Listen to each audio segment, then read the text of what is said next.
Salut à tous, aujourd'hui on se retrouve pour parler des avantages d'avoir fait SI en terminale. Donc c'est une question qu'on m'a déjà posée plusieurs fois, mais dans les deux sens, c'est-à-dire est-ce que j'ai fait SI, est-ce que ça va beaucoup m'aider et me donner un avantage par rapport à ceux qui n'en ont pas fait. J'ai fait SSVT, est-ce que c'est vraiment très handicapant pour faire de la SI en MPSI, PCSI, PTSI? Alors je vais vous répondre à cette question aujourd'hui. Donc personnellement j'ai fait de la SI en seconde en enseignement d'exploration. Ensuite, j'en ai fait en première SSI du coup, et en terminale SSI. Donc, j'ai fait à peu près 3 ans de SI. Et ce que je peux vous dire, c'est que aller en prépa sans avoir fait de SI est très loin d'être un désavantage et je veux dire très loin d'être handicapant. C'est sûr qu'avoir fait de la SI pendant des années au lycée, ça peut aider, mais ça vous aidera. C'est pas parce que vous avez fait de la SI en fait au lycée que vous serez forcément les meilleurs en prépa. Et même, c'est très loin d'être le cas. Parfois, je pense que dans notre année, déjà, il y avait un quart de la classe qui avait fait SI en proportion, trois quarts de SVT, un quart de SI. Donc, vous voyez, c'est pas non plus super énorme.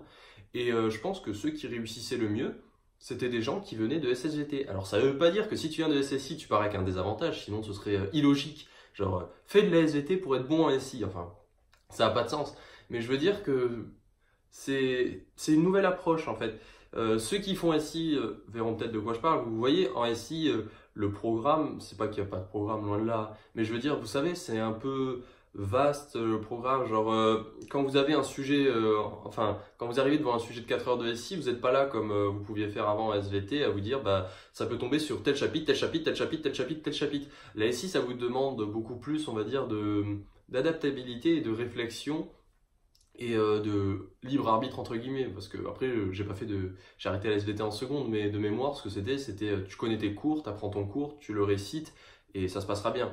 T'avais pas trop, on te demandait pas de faire des choix ou je sais pas quoi. Alors que là en SI c'est complètement différent. Alors déjà aussi en prépa vous avez plus vos sujets de 40 pages, parce que pour le bac c'est un dossier en fait de 30 ou 40 pages où il y a une quarantaine de questions parfois et qui balaye vraiment ultra large, et c'est pour ça que c'est un peu dur de réviser parce que tu dois connaître tes formules, mais après tu dois savoir en fait les appliquer et tu dois savoir les appliquer dans divers contextes. Là, je parle pour le lycée, bien sûr. Pour la prépa, c'est différent. Donc voilà, je vais y venir. Pour la prépa, en fait, c'est des DS de 2 ou 3 heures et tu passes de 8 heures de SI en terminale à 2 heures pour la MPSI, puis 4 heures. Enfin, ouais, c'est bien ça, 2 heures, puis 4 heures. Et c'est vrai que ça fait bizarre, mais bon, on s'y habitue et c'est un changement.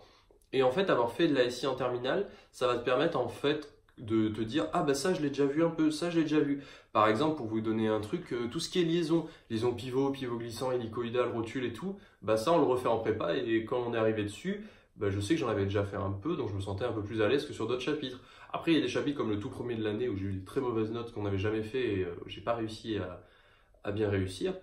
Après, les engrenages, ça on en a mangé, je me souviens, en première et en terminale, mais on n'en a pas trop fait cette année. Qu'est-ce qu'il y a par exemple comme chapitre de cette année? Il y en a d'autres, mais là ils ne me reviennent pas. Hum, tout ce qui est... Ah si, les tracés, on en a fait un peu, vous savez, tout ce qui est tracé, reporter les normes, les directions et tout. Peut-être vous en avez fait ou pas. Un peu de...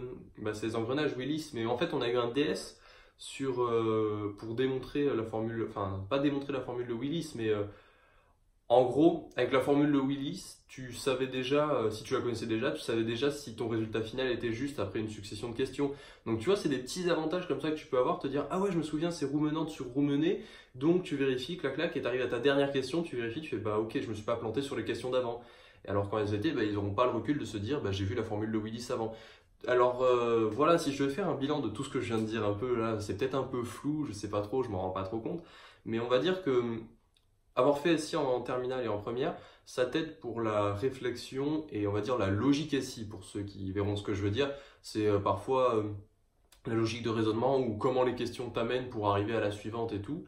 Mais c'est pas parce que tu t'es entraîné à faire cette logique que tu seras dans les meilleurs, loin de là. Il faut continuer de travailler, continuer de voir ces nouveaux chapitres. Si tu as déjà vu les chapitres et que tu les réabordes, c'est un avantage, mais vraiment te dis pas j'ai fait SI, j'y arriverai, j'ai pas fait SI, j'y arriverai pas. Je vous souhaite à tous de passer une bonne soirée, travaillez bien et on se retrouve demain. Ciao tout le monde.